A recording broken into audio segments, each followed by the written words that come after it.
In the early 1950s, in a quiet London laboratory, a woman worked long hours in near silence.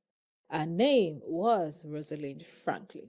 She wasn't loud, she wasn't flashy, she didn't chase attention. She believed in one thing: do the work, and the work would speak for itself.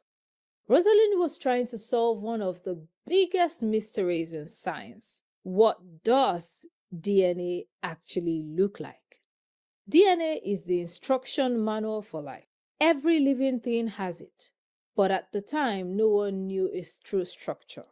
Using a powerful imaging technique, Rosalind produced a photograph so clear, so precise that it quietly held the answer.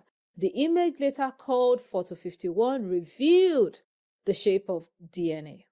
Here's the problem: she didn't present it to the world. She didn't brand it as groundbreaking. She didn't say anything like, oh, this changes everything. She just kept working. Meanwhile, two other scientists, James Watson and Francis Crick, saw her data. Using her findings, they built a model of DNA structure, the famous double helix. They published first. They told the story. They became the names that history remembered. Rosalind, on the other hand, she didn't argue. She didn't campaign or complain against them. She didn't correct the narrative. She assumed the truth will catch up. But did it? It didn't. At least not while she was alive.